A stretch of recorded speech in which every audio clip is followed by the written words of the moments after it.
ഇന്നത്തേത് ഒരു easy breakfast റെസിപ്പിയാണ്.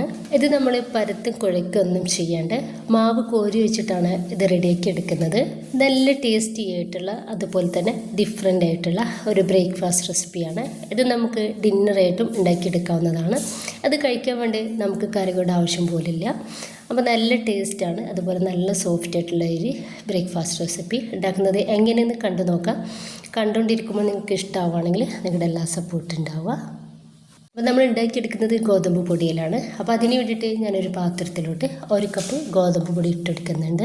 ഇനിയിപ്പോൾ നമുക്ക് ഇതിലോട്ട് ആവശ്യത്തിനുള്ള ഉപ്പ് ചേർത്ത് കൊടുക്കുക. ഇനിയിപ്പോൾ ഇതിലോട്ട് ഞാൻ എടുക്കുന്നത് ചില്ലി ഫ്ലേക്സ് ആണ്, അത് 1 ടീസ്പൂണ് ഇട്ടെടുക്കുന്നുണ്ട്. ഇനിയിപ്പോൾ വെളുത്തുള്ളി ഇതുപോലെ ഒന്ന് ഗ്രേറ്റ് ചെയ്തെടുത്തിട്ടുള്ളതാണ്. ഒരു 5-6 വെളുത്തുള്ളി നമ്മൾ ഇതുപോലെ ഒന്ന് എടുത്തിട്ടുണ്ട്, അതൊന്ന് ഇതിലേക്ക് ചേർക്കുക. ഇനിയിപ്പോൾ ഇതിലോട്ട് എടുക്കുന്നത് മല്ലിയുടെ ഇലയാണ്, പൊടിയായിട്ട് അരിഞ്ഞെടുത്തിട്ടുള്ള മല്ലിയുടെ ഇല കൂടി നമുക്ക് ഇതിലേക്ക് ചേർക്കുന്നുണ്ട്.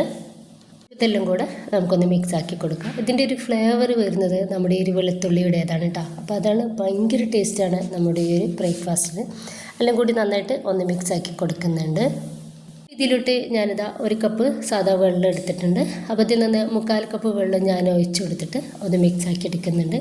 ഒന്നിച്ച് നമ്മൾ വെള്ളം ഒഴിച്ച് കൊടുക്കണ്ട, കുറേശ്ശായിട്ട് ഒഴിച്ച് കൊടുത്തിട്ട് ഇതുപോലെ ഒന്ന് റെഡിയാക്കി എടുക്കാം.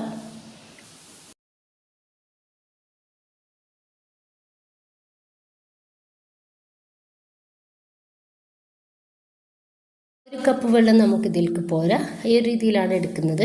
അപ്പോൾ ഇതാ ഞാൻ 1 കപ്പ് വെള്ളം കൂടി എടുത്തിട്ട് കുറേശ്ശായിട്ട് ഒഴിച്ചെടുത്തിട്ട് ഇതിന് തിക്കായിട്ടുള്ള ഒരു ബാറ്ററാക്കിയിട്ട് റെഡിയാക്കി എടുക്കുന്നുണ്ട്.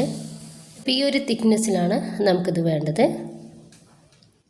ലാസ്റ്റ് ഞാൻ ഇതിലോട്ട് ഒരു 2 ടേബിൾ സ്പൂണ് വെളിച്ചെണ്ണയാണ് ഒഴിച്ചു കൊടുക്കുന്നത്. വെളിച്ചെണ്ണയ്ക്ക് പകരം നിങ്ങൾക്ക് ഓയിലോ ബട്ടറോ നെയ്യൊക്കെ എടുക്കാവുന്നതാണ്. നന്നായിട്ടൊന്നുകൂടി മിക്സ് ആക്കി കൊടുക്കുക. ഈ ഒരു തിക്നെസ്സിലാണ് നമുക്ക് നമ്മുടെ ഈ ഒരു ബാറ്റർ വേണ്ടത്. ചെറുതായിട്ട് ചൂടായിട്ടുള്ള ആ ഒരു പാനിലോട്ട് നമുക്ക് ഈ ഒരു മാവിൽ നിന്നും ഒരു കയ്യിൽ മാവ് ഒഴിച്ചു കൊടുക്കാം. എന്നിട്ട് ചെറുതായിട്ട് ഇതുപോലെ ഒന്ന് ചുറ്റിച്ചു കൊടുക്കാം. ചെറിയ തീയിലിട്ടിട്ട് വേണം നമ്മളിതൊന്ന് റെഡിയാക്കി എടുക്കാൻ വേണ്ടിയിട്ട്. മേൽഭാഗം ഒന്ന് ഡ്രൈ ആയിട്ട് കഴിഞ്ഞാൽ നമുക്കിതൊന്ന് മറിച്ചിട്ട് കൊടുക്കാം. 2-3 പ്രാവശ്യമായിട്ട് തിരിച്ച് മറിച്ചിട്ട് കൊടുത്തിട്ട് നമുക്കൊന്ന് റെഡിയാക്കി എടുക്കാവുന്നതാണ്.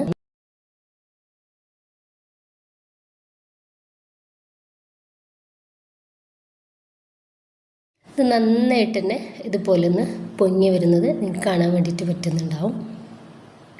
അപ്പോൾ ഏറ്റവും ചെറിയ തീയിലും പിന്നെ ഇടയ്ക്ക് നമുക്ക് മീഡിയം ഫ്ലെയിമിലും ഇട്ടെടുത്തിട്ട് റെഡിയാക്കി എടുക്കുക. ഇത് നന്നായിട്ട് തന്നെ പൊങ്ങി റെഡിയായിട്ട് കിട്ടിയിട്ടുണ്ട്. എത്രയും ആയിക്കഴിഞ്ഞാൽ നമുക്കിത് പാനിൽ നിന്ന് എടുത്ത് മാറ്റിയിട്ട് ബാക്കി കൂടി ഇതുപോലെ ചെയ്തെടുക്കുക. നല്ല ഹെൽത്തി ആയിട്ടുള്ള നല്ല ടേസ്റ്റി ആയിട്ടുള്ള ഒരു ബ്രേക്ക്ഫാസ്റ്റാണിത്. അപ്പോൾ എല്ലാവരും ഉണ്ടാക്കി നോക്കുക.